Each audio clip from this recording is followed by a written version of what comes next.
নমস্কার বন্ধুরা, আমাদের মা ও মেয়ের রান্নাবান্না ইউটিউব চ্যানেলে আপনাদের জানাই সবাইকে স্বাগত। আপনারা সবাই কেমন আছেন? আশা করছি সবাই খুব ভালো আছেন। আজ আবারও চলে এলাম আমরা আপনাদের মাঝে সম্পূর্ণ একটা নতুন রেসিপি নিয়ে। আজকের রেসিপি কচুরলতি ভাজা। কচুরলতিটা প্রথমে ভালো করে কেটে ধুয়ে নিয়েছি, এদিকে কয়েক কোয়া রসুনও ছাড়িয়ে নিয়েছি। কচুরলতিটা একটু জলে ভাপ বসিয়ে নিয়েছি। গরম জলে একবার ভাপ দিয়ে জলটা ফেলে দেব। এবার কড়াইতে তেল দিয়ে কালো জিরে ফোড়ন দিয়েছি, রসুনটা গ্রেট করে নিয়েছি, রসুনটা তেলের মধ্যে দিয়ে দিলাম, আর বেশ কিছু পরিমাণে লঙ্কাও দিয়ে দিয়েছি। কচু জাতীয় জিনিস একটু ঝাল বেশি হলে খেতে কিন্তু ভালো লাগে।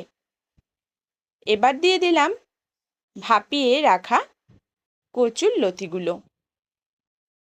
একবার এইভাবে কচুর লতি রেসিপিটা বাড়িতে গরম ভাতের সঙ্গে খেয়ে দেখুন, খুবই ভালো লাগবে।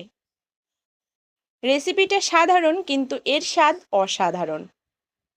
এবার দিয়ে দিলাম পরিমাণ মতো হলুদ আর লবণ, দিয়ে ভালো করে নেড়েচেড়ে ভেজে নেব। গ্যাসের হিটটা মিডিয়াম টু লো করে রান্নাটা করে নেব, যাতে ভালো করে কচুর লতিটা সেদ্ধও হয়ে যায় আর ভাজা ভাজা হয়ে যায়।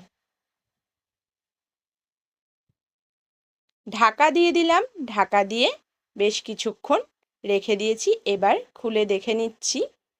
দেখুন, বেশ কিন্তু ভাজা ভাজা হয়ে এসেছে।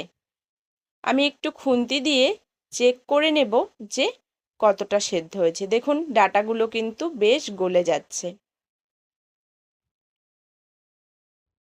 আমার চ্যানেলে নতুন বন্ধু হয়ে থাকলে প্লিজ চ্যানেলটি সাবস্ক্রাইব করে আমার পাশে থাকবেন।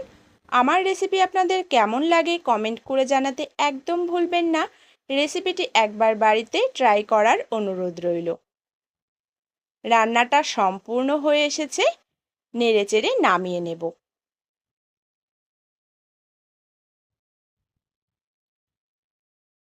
আজকের মতো এই পর্যন্ত।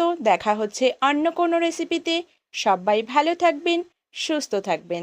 ধন্যবাদ।